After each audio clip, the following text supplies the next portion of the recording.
Bien, pues empezamos estas clases sobre la oración. Primero explico un poco el plan e iremos viendo ya paso a paso. Entonces, bueno, primero una introducción, que es esto mismo y alguna cosita más que ahora diré, y el programa incluye tres grandes partes. La primera la he titulado Aspectos básicos de la oración cristiana, que es la parte más sintética y más breve, que es la que habitualmente utilizo para dar sesiones más breves, por ejemplo, las que voy a dar en Arcos en los próximos meses que me han encargado y en otros sitios, ¿no? En mi propia casa este martes. Entonces, esta parte a veces coloco, según el público, cosas de las dos siguientes, pero bueno, forma como una unidad en sí misma, ¿eh? Y puede que alguna me lo haya oído ya. De Cheroga no hay nadie, ¿o sí? En Cheroga la di el otro día, bueno, hace un mes o dos. Luego, la segunda parte la he titulado Naturaleza teológica de la oración. O sea, estas partes son como círculos, círculos concéntricos. El primero es el círculo más pequeño, en el que está lo más básico de la oración cristiana. El segundo tema, naturaleza teológica, es un círculo más amplio y al mismo tiempo más profundo. Se trata de explicar con más fundamento la naturaleza teológica de lo que en el primer tema hemos visto más, digamos, superficialmente. Y el tercer gran apartado se titula El itinerario de la oración, que es como otro círculo más amplio en el que se profundiza más en la oración, sobre todo en la idea del crecimiento de la oración, viendo las tres fases clásicas de la oración: oración vocal, oración mental, contemplación. Y sirve, por una parte, para conocerla mejor, y también tiene un carácter quizá más práctico, con algunas ideas que van más a la práctica de la oración, aunque toda la asignatura, como ahora diré, es muy teórica y muy práctica al mismo tiempo. Bien, este es el programa. Entonces, algunas observaciones introductorias.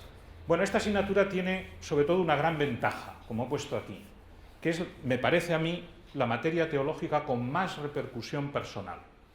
O sea, voy a hablar de algo que los que estamos aquí hacemos todos los días y además bastantes horas, sumando oración vocal, mental, misa, etc.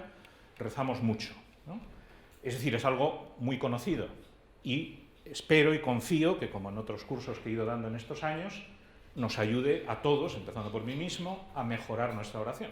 O sea, otras partes de la teología, yo qué sé, el hebreo, pues puede que uno no le encuentre la utilidad práctica en su vida de cada día, pero esta sí la tiene, o por lo menos debería tenerla si se hace bien. Pero tiene también un peligro grave, que es ya me lo sé. Es probable que todo lo que diga lo sepáis ya, bastante probable. Es más, que sepáis más de lo que yo voy a decir, porque sobre todo las más mayores que tienen más experiencia de oración, ¿no? Pero aún así conviene decirlo. ¿Por qué? Porque se trata de hacer una reflexión teológica, ¿eh? Una cosa es que uno ya lo sepa por la práctica y por la experiencia, y otra es buscar la fundamentación de eso, es decir, utilizar la razón, que eso es lo que hace la teología, para explicar la fe. En este caso es utilizar la razón para explicar la práctica de la fe, ¿no? O la vida espiritual. Pero es lo mismo, ¿no? Por eso es teología. Entonces se trata, el esfuerzo de estos días no es tanto, aunque también, como digo, será útil aplicarlo a la vida, eso puede ser luego una segunda fase, sino ayudarnos a entender mejor lo que es la oración para luego aplicarlo a la vida. Pero el objetivo es teológico, fundamentalmente, ¿no? De reflexión.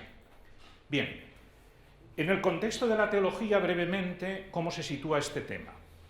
Bueno, no olvidemos que la teología tiene por objeto a Dios, pero también la vida de oración, mi trato personal, tiene por objeto a Dios. Es decir, aquí afrontamos el objeto de la teología no desde un punto de vista teórico, como hacen otras ramas de la teología, la dogmática, etc., sino desde el punto de vista de mi relación personal con Él.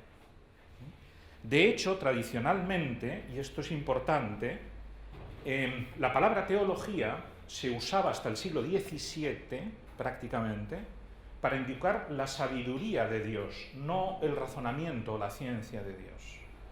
Me explico. Se llamaba teología sobre todo a la experiencia de los santos, y en particular la experiencia de los místicos. Eso era la teología. La ciencia de Dios, de aquel que ha tratado a Dios, de aquel que tiene intimidad con Dios. Solo a partir del XVII empezó a usarse la palabra teología en el sentido de razonamiento, y ha quedado hasta nuestros días, ¿no? Ciencia que estudia a Dios, en la que también se incluye lo anterior. Pero es importante esa distinción, porque de hecho la teología espiritual en general, y en particular la teología de la oración, tiene más de sabiduría que de razonamiento, es decir, tiene más de experiencia, de relación. Sabiduría se refiere a la relación personal, más que a la reflexión sobre. como ya de hecho en la antigüedad los griegos ya distinguían entre sabiduría y entendimiento. No era exactamente lo mismo, aunque tienen una relación estrecha. Por eso, aquí en las fuentes principales de nuestro tema, que las voy a usar mucho explícita o implícitamente, no siempre citaré, pero a veces citaré, ¿no? Desde luego es la Sagrada Escritura, porque eso es para toda la teología. Pero con una observación importante, en nuestro tema la Sagrada Escritura no solo es fuente de textos que me explican lo que es la oración o me enseñan a hacer oración, sino que toda ella es oración, en gran medida. La Sagrada Escritura es muchas cosas, pero en particular es oración. Oración porque es Dios habla a través de la Escritura y el pueblo de Israel primero y luego los apóstoles, etcétera, contestan, ¿no? Y aparte de haber muchas oraciones explícitas, basta pensar en los salmos, ¿no? Pero toda la Escritura se considera oración. Es decir, que bastantes ideas que saldrán aquí no se refieren tanto a este pasaje o a este otro, sino que es algo que está en el espíritu o en el alma de toda la Biblia, tanto Antiguo como Nuevo Testamento.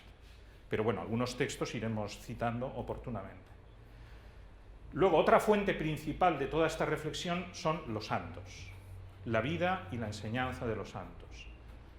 Evidentemente usamos más, como se irá viendo, los santos que han escrito y han expresado por escrito esa enseñanza, muchos de ellos doctores de la Iglesia, aunque no todos los que citaré son doctores, algunos no lo son, pero lo serán, probablemente, porque es de los que tenemos más datos. Pero podríamos usar otros santos que no han escrito, pero de los que conozcamos su vida espiritual. Esa es la fuente principal. Y eso, en general, es la fuente principal de la teología espiritual. O sea, la teología espiritual es una parte de la teología muy inductiva. Más que deductiva, es inductiva. O sea, extrae de la experiencia los principios generales, de los que luego también deduce cosas, ¿no? Pero se apoya mucho en la experiencia. La experiencia de los santos también sirve para otras ramas de la teología, pero en teología espiritual es fundamental, porque ellos son los que efectivamente han tenido un diálogo con Dios y eso les ha llevado al cielo, con lo cual es una garantía de que esa vida de oración, que es el tema que nos ocupa, es efectivamente buena, ¿no?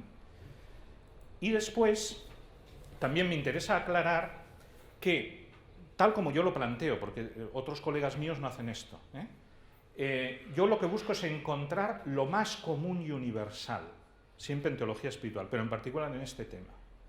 Lo que me parece que a lo largo de la tradición cristiana, que es riquísima, más o menos todos los grandes santos, maestros, escuelas, etcétera, están de acuerdo. Lo que puede servir para cualquier cristiano. Porque de hecho hay muchas escuelas y métodos de oración, pero yo no me dedico a estudiarlos. Bueno, los leí en su día, los estudié, pero no me dedico a distinguir. O sea, aquí no voy a hablar de escuelas distintas o de métodos distintos, sino de algo que me parece que es universal y nos sirve a todos. Que por otra parte, en mi opinión, ya digo que no todos están de acuerdo con esto, es el 99% de lo que dice. O sea, el 99% de lo que dice Santa Teresa coincide con el 99% de lo que dice San José María, por poner dos ejemplos. Solo hay un 1% que se distingue. Y hay colegas míos que se han pasado la vida estudiando ese 1%, me parece una pérdida de tiempo, sinceramente. Incluso estudiando el 1% entre la versión A del Cántico Espiritual de San Juan de la Cruz y la versión B del Cántico Espiritual de San Juan de la Cruz. A mí, sinceramente, eso me parece perder el tiempo. Pero hay libros así de gordos explicando las diferencias entre el cántico A y el cántico B, ¿no? A mí lo interesante es, en cambio, qué dicen los dos que nos puede servir para todos, ¿no? Bien, esto es opinable, pero como yo soy el profesor, yo hago lo que me parece a mí mejor, ¿no? Y es lo que he hecho siempre desde que me he dedicado a esto, ¿no? Eso sería otra asignatura, estudiar escuelas y métodos distintos, ¿no? Pero, como digo, me parece mucho menos fructífero. Bien, finalmente he puesto aquí acordeón. He puesto esto porque alguien lo ha preguntado al principio. Esta asignatura en principio son 30 clases, las que yo preparé en su día y he dado varios años en la Facultad de Teología de Pamplona y también las di en Roma varios años, ¿no? De hecho, empecé dándolas en Roma. Pero luego me fueron pidiendo versiones distintas, entonces tengo versiones desde una clase, en la que no se dice nada, ¿no? Y siempre intento evitar dar una sola clase, 2, 3, que es esa primera parte, que ahí sí se puede decir bastante, y luego esta que será 12 más o menos, ¿no? Según el plan o una cosa así, hasta las 30. Entonces, aquí he ido sintetizando esas 30 y por tanto dejando muchas cosas fuera. Pero lo digo también para que se vea que hay una riqueza enorme. O sea, la cantidad de cosas que se pueden decir sobre la oración es enorme, porque gracias a Dios es un tema muy rico en la historia y muy rico en sí mismo. Entonces ya hemos quedado antes que hacer preguntas, sobre todo al final de todo, para evitar repeticiones, pero bueno, si alguien de todas formas quiere intervenir o preguntar, que lo haga, ¿no? A mí no me molesta. Pero me parece que muchas preguntas se irán contestando cuando se vea el conjunto, porque todo tiene una armonía. Y como efectivamente hay muchas cosas que no diré, pues quizá al final en las preguntas puedan salir esos temas, ¿no? Bien, aunque lo importante creo que está incluido. Un poco de bibliografía, de la más elemental, pero que por otra parte es la más interesante. Fundamental, Catecismo de la Iglesia Católica, parte cuarta. Eso está ahí en ese papel, me parece, en la bibliografía. Es buenísimo, buenísimo. Allí, de hecho, citaré algunos textos, pero si no los cito, los he usado. O sea, toda esa parte es excelente, muy profunda, muy tradicional, muy apoyada en la experiencia de los santos, muy bien escrita. Bueno, no tiene desperdicio, ¿no? La parte que es breve por otra parte. La parte cuarta del Catecismo de la Iglesia Católica. Después hay un documento, esto es poco conocido pero muy interesante, de la Congregación para la Doctrina de la Fe del año 89, que se llama Orationis Formas, es decir, sobre las formas de oración, que se puede encontrar en internet. Hay un librito que se publicó en su momento con una introducción del entonces cardenal Ratzinger, etc. Es un texto breve, pero con ideas muy sugerentes y muy profundas sobre lo que es la oración, y además sale al paso de algunos errores modernos sobre esta cuestión. Aludiré a él varias veces, pero vale la pena leerlo porque se aprende bastante dentro de su brevedad. Fecha. ¿Qué fecha es esta? Santa Teresa de Jesús, efectivamente. Todos los documentos del Magisterio de la Iglesia, la fecha es intencionada, siempre. Por supuesto, no salió el 15 de octubre del 89.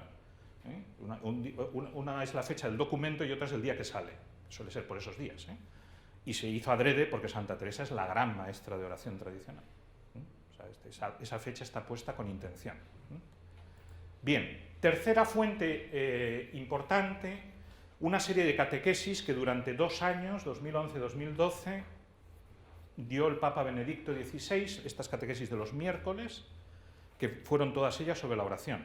Bueno, con alguna interrupción por otros temas, pero es una colección también espléndida. Citaré también algún texto, pero sobre todo leer toda esa serie, que tampoco es mucho, como lectura espiritual, lo que se quiera, ayuda mucho.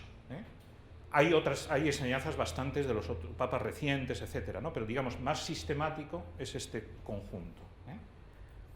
Y luego, para la parte última, cuando hablemos de la contemplación, yo escribí, que es lo único que tengo publicado de momento sobre esto. Bueno, tengo alguna otra cosa sobre la oración, pero sobre este curso estoy intentando escribirlo, porque lo tengo apalabrado con una editorial española, pero no sé si lo acabaré algún día.